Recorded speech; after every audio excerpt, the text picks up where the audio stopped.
Hello there, this is Rom Wills coming back at you with yet another video. Jamie Overstreet, the Masked Man. Yeah, you check it out, right? Because hopefully this will be the final thing I do on She's Gotta Have It. But I wanted to do a separate video about the character Jamie Overstreet from Spike Lee's Netflix series She's Gotta Have It, right? Because I thought he was the most interesting character. I thought he had the most depth. And it's interesting for me to say that because, quite frankly, I didn't like the character at first. I really didn't like the character at first. Because, if you look at the other characters, the other main characters, right? You look at the Nola Darling character. She pretty much showed who she was. She showed her ass in more ways than one. You look at the Greg character. He was too narcissistic to hide behind everything. And Mars, he's that keep it real with the bam ass big old chain on street dude, right? So, of course you thinking, oh, this is Jamie Overstreet at first, right? It's like, you know what? I was like, he's kind of simpish.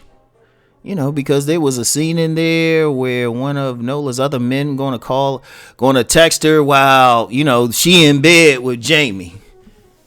And he all calm about it. And you just like, really? And then, if you peep it, you find out, you see that wedding ring on him. He's like, he don't cool. He don't got no swag. Kind of nerdy, simpish. I was just like, eh. And, at first I was just like, yeah, because I liked the Jamie Overstreet from the first She's Gotta Have It. He was more of a regular dude, but he was a stand-up regular dude, right?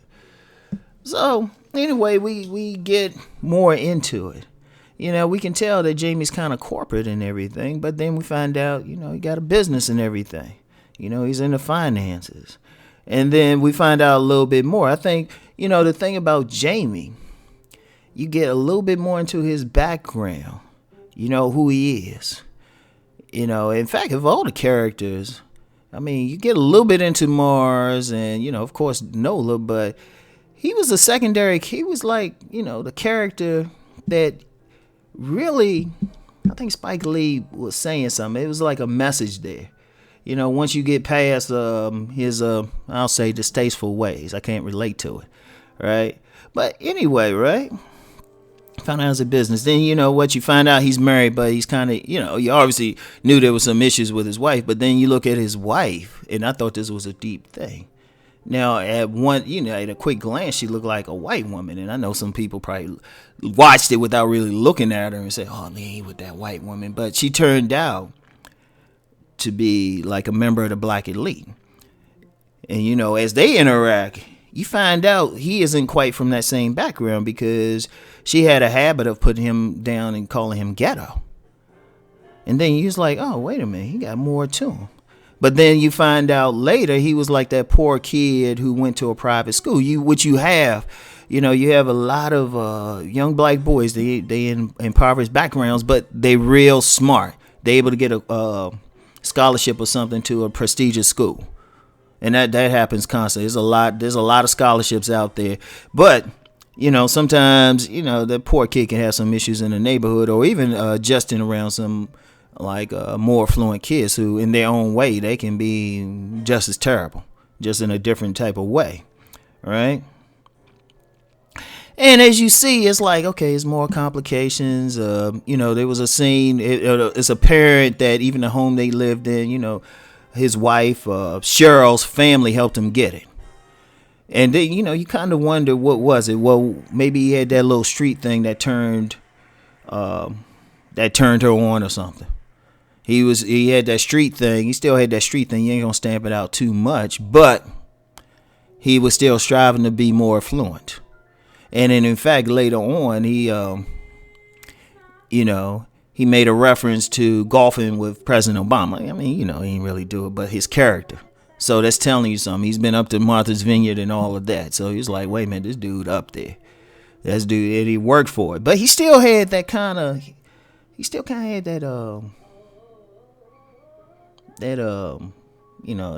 simp nerd type of thing going on, stiff. Right? But then there was a scene that And just I should have said spoilers at the beginning. I'll put spoilers when I put this thing in the title, right? There was a scene where, well, let me back up. Throughout the series, there was like a secondary story, B story, about Nola Darling's friend Shamika, who worked at this place. It was like a burlesque slash strip club, right? And it was ran by this dude named Winnie Wynn, played by rapper Fat Joe, right? So that was always that thing. But, throughout this, as that story is going along, you didn't think this had anything to do with Jamie. But then there was a scene where Jamie needed to get $10,000 cash. And so he walks into Winnie Wynn's office in this burlesque club, and then you find out, oh, wait a minute, this is a totally different dude. Jamie, he all of a sudden his speech intonation was changed, and he was starting to talk with a little bit more flavor. And the street came out in him. But then it was established that he was a part owner of that club. It was like, oh, wow. And then as him and Winnie Wynn were talking, apparently Winnie Wynn took some heat for him for something that Jamie was a part of, which suggests he might have been involved in criminal activity as he was young. See, when I first did the review for this, I said, yeah, you know what? Jamie Overstreet might have been Ghost if Ghost went a different direction. And if I gotta tell you how Ghost is, that's another thing. And I was just like, wow, interesting. Now, from what Winnie Wynn was saying, he still wasn't like about that life, but he was still close enough for somebody to have to take the heat for him. And I was just like, wow. And then there was another scene, interesting. So you start seeing, oh, wait, this dude got enough love a thing to him. And he did mention, like early when he talked about, going to that private school, still having to come back to the projects and fight, right? But then there was a scene at the Thanksgiving dinner where it was Nola and all three men. Jamie was ready to take it outside with Mars. And he was quick. He didn't hesitate. There was no stutter in his voice. It was like, oh, snap. Right? Now, y'all can check that out if y'all like and stuff. But actually, the review isn't about... It's just really a foil for like a bigger thing that happens in real life. You have many black men like that. You have many black men wearing that mask. Many black men who might have come from more impoverished environments, grew up around a certain way, but then they get educated. But then in order to really move up in a corporate world that is still, despite people talking about feminism, gynocracy and everything, it's still dominated by heterosexual white men. And actually, even with this, all these sexual harassment charges, that's not really going to change. There's some will just be sacrificed, but it's still going to change. A lot of women thinking, we going to take over. No, because the whole system is still propped up by like powerful white men who are back with even big mean men of several races who have guns. So they ain't going to change. But when a black man, and this is something I've seen a lot. I've seen a lot with brothers who grew up in poor environments, sisters as well, but it's not the same extent. But brothers who will grow up and, as they're moving up in that corporate environment, they got to fit in. It's not so much a education thing, but it's also a behavioral thing. It's a lot of stuff, and a lot of it is not making the men around you intimidating. Because the thing with men, and even racism, whatever, at a basic level, it's just a competition between alpha males. It's an alpha male competition, and that's real talk. So a lot of times when many black men get in those environments, especially primarily non-black environments, I'll say that because you got Asian men up there too, and there's some Hispanic. A lot of times they got to change something. Because you notice Jamie, he didn't have a fly haircut. Didn't have any facial hair or something. Looked very clean cut. And his manner was calm. He ain't had that rough street edge. Cause let's be real, a dude, cause he had a pretty good size to him, and obviously it was established he had some. They didn't say what it was, but he had some connection to criminal activity growing up. Somebody like that would have put somebody like Nola, if he had went the ghost route. If he even messed with Nola, he'd have been like, nah, this is how it's gonna go. What you need to put that phone down. If he even bothered with her, nah, she be in check. Forget all that freedom stuff. Forget all that stuff that the feminist porn aspect of it. Oh no, if he still had the street side, you'd have been put in check. But see, the thing is, with many brothers, and I'm just gonna be raw with it. I don't mean to offend anybody, but I'm just gonna tell the truth on it. It's like, hey, just like y'all support me on some of these videos where I might go in on some sisters, I'm going on some brothers. A lot of brothers, they gotta like tuck their balls in or something to get in some of these environments. Because a lot of times the ones who get in those environments and still refuse to compromise their manhood or their assertiveness usually end up without a job. I know some brothers now, because a lot of people don't realize I mentor a lot of brothers. They going through that shit in corporate environment now because they refuse to compromise. So, you get the Jamies of the world, they'll say, nah, I gotta rise up. I gotta rise up. I gotta like kill it. But see, the problem is it kind of messes with them on their relationships too, because they're not as assertive. Because even in the situation, I was peeping a little thing with the character Jamie and his wife Cheryl in the flick. Because there was one time, even though they were separated, this dude came in while he came into the shower, the bathroom while she was taking a shower, and he was like, may I join you?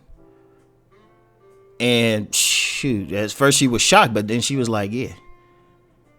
Now, even though he was still peaceful about it, just being that little bit assertive, she was like, boom.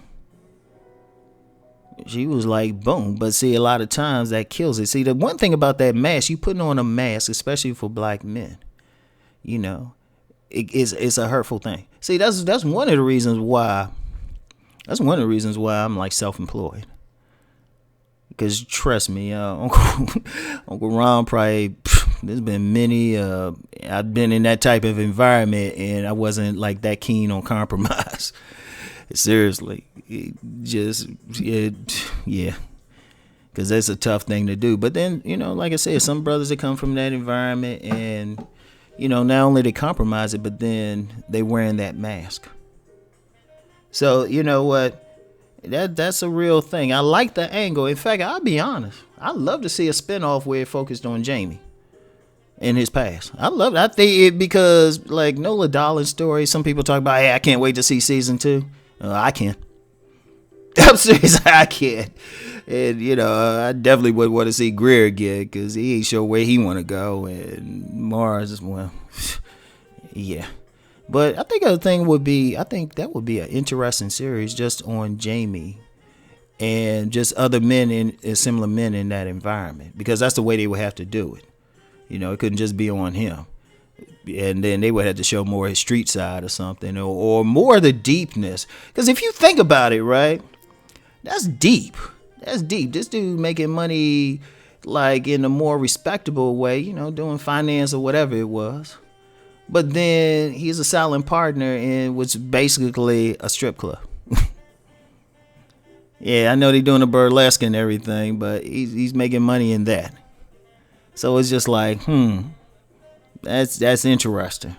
I mean, there's so many. If you really think about it, there's so many angles you can go for. There's so much you can bring into it, like that type of series, because you can bring in the little known black elite,